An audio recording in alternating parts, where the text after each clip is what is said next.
આજે સાંજે ફરી એકવાર પ્રભુના નામને ધન્યવાદ આપીએ છીએ, પ્રભુનો પુષ્કળ આભાર માનીએ છીએ.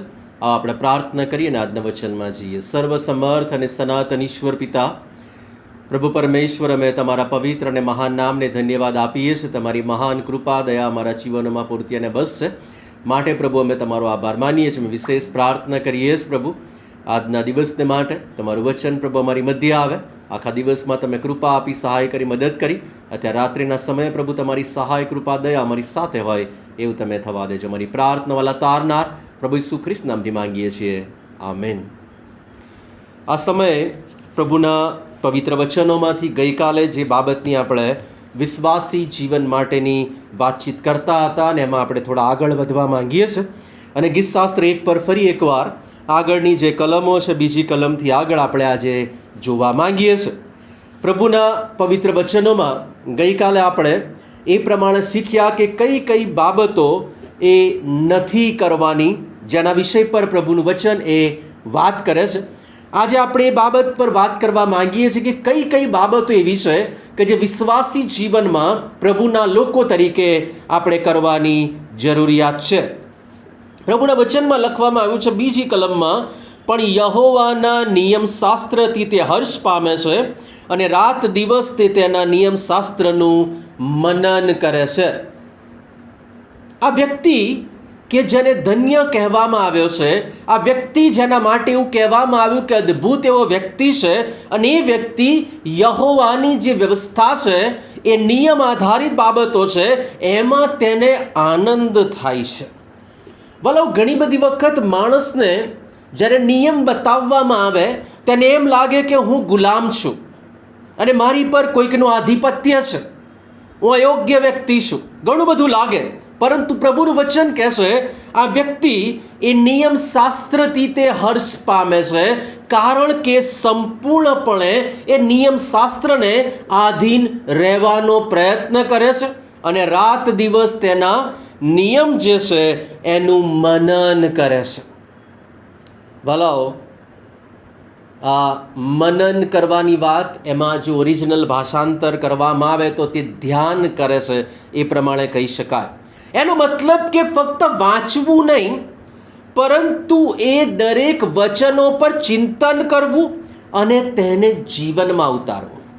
આ મહત્વની બાબત પ્રભુના વચનમાં લખી છે કે વાંચવાનું એકલું જ નહીં, પણ એનું મનન કરવાનું અને ચિંતન કરવાનું, અને પછી વિચારે કે પોતે પોતાના જીવનમાં એનો ઉપયોગ કેવી રીતે કરી શકાય. અને આ કરવાની બાબતોમાંની પહેલી બાબત આ છે કે તે નિયમશાસ્ત્રથી તે આનંદિત થાય છે, તે હર્ષ પામે છે. અને પ્રભુનું વચન કહે છે કે તેના પર તે આધારિત રહે છે, તેનો નિયમ પર તે હંમેશા આધારિત રહે છે, એને વાંચે છે, એનું ધ્યાન કરે છે, એનું ચિંતન કરે છે, અને એને પોતાના જીવનના અનુસંધાનમાં કેવી રીતે ઉપયોગ કરી શકાય, કેવી રીતે એવું પ્રમાણેનું જીવન જીવી શકાય, એની વાત પ્રભુનું વચન કરે છે. પ્રશ્ન પૂછ્યા આપણે આપણી જાતને કે શું દેવના વચનને આપણે દરરોજના જીવનમાં લાગુ પાડીએ છીએ ખરા? આપણામાંથી કેટલા બધા લોકો આજે એવું કહેતા હશે કે સાહેબ, સવારે ઉઠીને અમે નાહી ધોઈને ફ્રેશ થઈને પહેલું કામ જે કર્યું એ પ્રાર્થના કરી, બાઇબલ વાંચ્યું, એ અમારું કામ હતું. બોલો, ઘણાને જો પૂછવામાં આવે રાત્રિના સમયે કે આજે સવારે તમે જે બાઇબલ વાંચેલું એનો રેફરન્સ શું હતો, કઈ કલમો હતી, તો લગભગ 80થી 90% લોકોને એ યાદ હોતું નથી. કારણ શું છે? કારણ એ છે કે આપણે બધા લોકો એ બાઇબલ વાંચવાનું, પ્રાર્થના કરવાની, એ દરરોજ સવારે કરવાનું એવી ટેવ પડી છે, માટે કરીએ છીએ.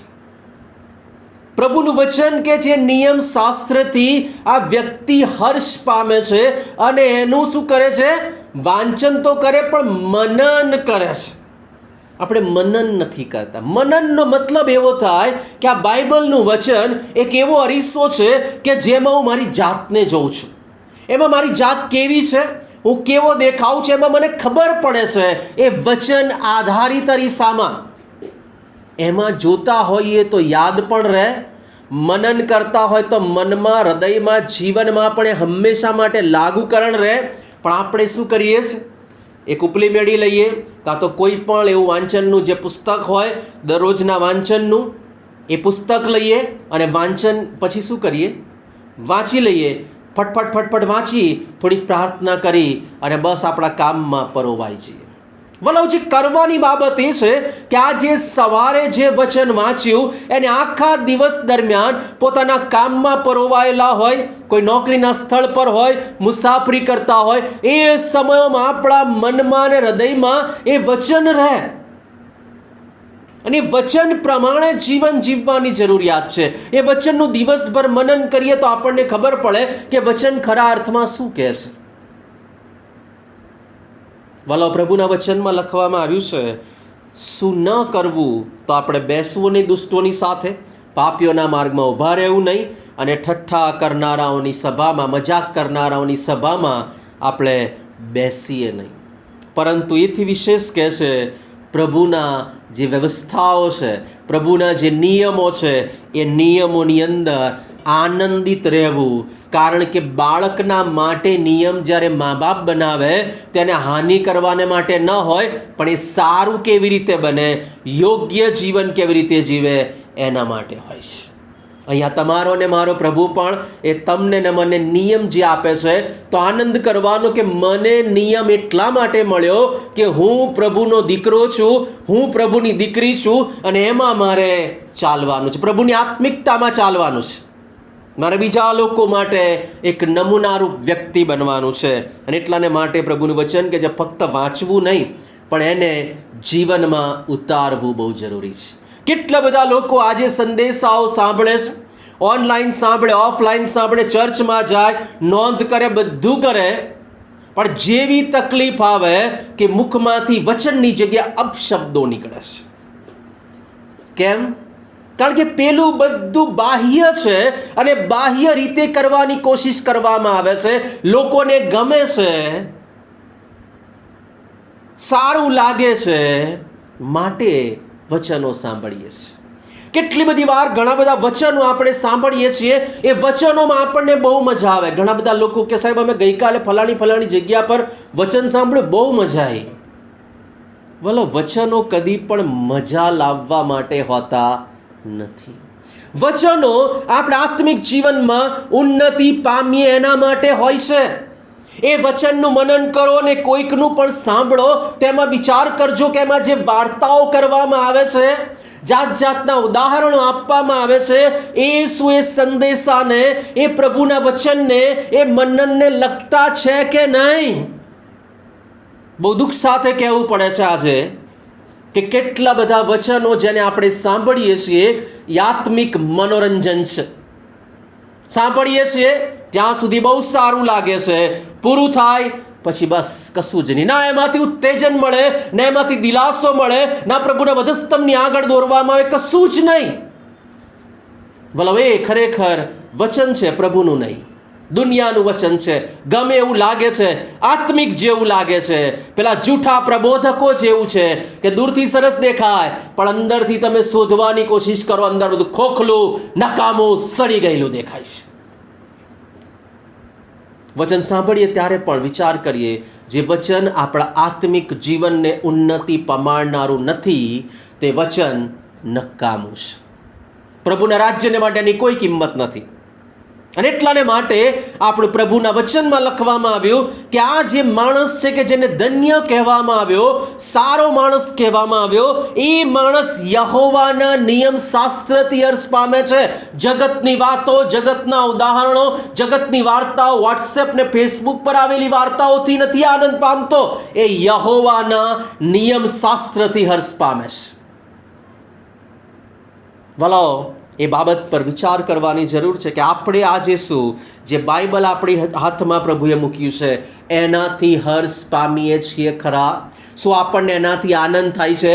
એમાં આપણે આપણી જાતને જોઈએ છીએ અને જ્યારે પણ જોઈએ ને લાગે કે અહીંયા કંઈક બદલવાની જરૂર છે, અહીંયા થોડું સરખું કરવાની જરૂર છે, આ જગ્યાએ સરખું કરવાની જરૂર છે, અને જણાય તો પ્રભુનો આભાર માનજો કે તમને પ્રભુનું વચન તમારી સાથે વાત અને વ્યવહાર કરે છે.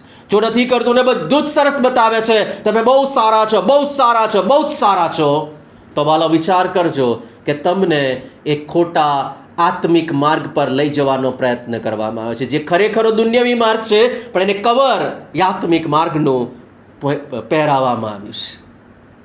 વિચાર કરીએ પ્રભુના બાળકો તરીકે, શું આપણે આજ સુધી એ વચનોને ફક્ત વાંચ્યા છે કે જીવનમાં અંગત રીતે અંદર ઉતારવાનો પણ પ્રયત્ન કર્યો છે? પ્રભુનું વચન કહે છે, તમારે ને મારે આત્મિક ખ્રિસ્તી જીવનમાં, વિશ્વાસી જીવનમાં પ્રભુના વચનો વગર ચાલવું એ શક્ય નથી. આ તેવી વાત થઈ કે યુદ્ધના મેદાન પર આપણે જઈએ, લોકો પૂછે કે શાના માટે જાઓ છો? તો કે યુદ્ધ કરવાને માટે. હથિયારો ક્યાં છે? તો કે ક્યાં જરૂર છે હથિયારની? લઈ લઈશું કંઈકથી. પરિસ્થિતિ આજની ખ્રિસ્તી વિશ્વાસના લોકોની એ છે કે તો બાઇબલ વગર, વચનો વગર વિશ્વાસી જીવનમાં જીવવા માંગે છે. શૈતાનની સામે યુદ્ધ કરવા માંગે છે, પણ જીવનમાં પ્રભુના વચનો નથી. એટલાને માટે આપણે આત્મિક રીતે ઘણી બધી વાર હાર અનુભવીએ છીએ, કારણ કે પ્રભુના વચનોનો દુકાળ આપણા હૃદયોમાં, આપણા જીવનોમાં, આપણા કુટુંબોમાં અને મંડળીઓમાં છે.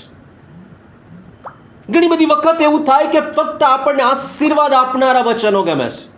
ઘણી બધી વાર ફક્ત આપણને સારું સારું લગાડનારા વચનો ગમે છે. આપણને કહેવામાં આવે કે મેં તને પસંદ કર્યો છે, પ્રભુએ મહાન ઇરાદાઓ તારા માટે રાખ્યા છે, તારા સારા ભવિષ્યને લગતા છે, તમને જીવન મળે ને પુષ્કળ મળે માટે હું આવ્યો છું. આપણને બહુ જ સારું લાગે.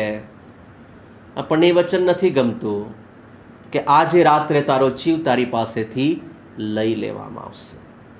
પસ્તાવ કરો ને પાછા ફરો, કેમ કે દેવનું રાજ્ય પાસે આવ્યું છે. વાલા, વિચાર કરીએ, પ્રભુનું વચન કેટલો પ્રેમ કરીએ છીએ આજે. એ પ્રભુના વચન પર, પ્રભુનું વચન કહે છે, એ નિયમ શાસ્ત્રનો માં હર્ષ પામે છે અને રાત દિવસ એનું મનન કરે છે. આપણા કૌટુંબિક જીવનમાં, આપણા અંગત જીવનમાં કેટલી હદ સુધી એ ખ્રિસ્તનું વચન આપણે પકડીને શૈતાનની અંધકારની સત્તાઓની સામે યુદ્ધ કરવા માટે તૈયાર છે. પ્રભુ ઈસુ ખ્રિસ્તને પણ કહેવામાં આવ્યું, પ્રભુ ઈસુ ખ્રિસ્તને પરીક્ષણમાં નાખવામાં આવ્યા. એમણે દેવના વચનને યાદ કરીને કહ્યું કે હરેક વચન જે દેવના મુખમાંથી નીકળે છે તેનાથી માણસ જીવશે, ફક્ત રોટલીથી નહીં. કેમ? કારણ કે દેવનું વચન એ સામર્થ્યથી ભરપૂર છે. અને એ જ વચનો લઈને પ્રભુ ઈસુ ખ્રિસ્તે વધસ્તંભ પર પોતાનો જીવ આપ્યો કે જેથી તમને ને મને, આપણને ઉદ્ધાર મળે, તારણ મળે, શાંતિ મળે, અનંતકાળિક જીવન મળે. વાલો, આજે એ પ્રભુના વધસ્તંભ આગળ ઊભા રહીને એક વિશ્વાસી વ્યક્તિ તરીકે વિચાર કરીએ, આપણા જીવનોમાં પ્રભુના વચનોનું મહત્વ કેટલું છે. કેટલું મહત્વ છે આપણા જીવનમાં. વિચાર કરીએ, પ્રાર્થના કરીએ. સર્વસમર્થ અને સનાતન ઈશ્વર પિતા, પ્રભુ પરમેશ્વર, અમે અમારા જીવનને તમારા હાથમાં મૂકીએ છીએ. વિશ્વાસી જીવન જીવતા ઘણી બધી વાર પ્રભુ અમે અલગ દિશામાં જઈએ, નકારાત્મકતાઓમાં જઈએ, પણ ફરી એકવાર પ્રભુ તમારા વચન તરફ, તમારા વધસ્તંભ તરફ પાછા આવવા માંગીએ છીએ. તમારી કૃપાથી, તમારી દયાથી, તમારા ઉપરના આશીર્વાદોથી ભરજો, એ પ્રાર્થનાની વિનંતી કરીએ છીએ. અમે દરેક તમારા હાથમાં સોંપાતા પ્રાર્થના પ્રભુ ઈસુ ખ્રિસ્ત નામથી માંગીએ છીએ. આમેન. હવે આપણા તારનાર પ્રભુ ઈસુ ખ્રિસ્તની કૃપા, દેવ બાપનો પ્રેમ, પ્રભુ પરમેશ્વર પિતાની સંગત આપણ સર્વની સાથે હમણાંથી સદા સર્વકાળ સુધી હોજો. આમેન.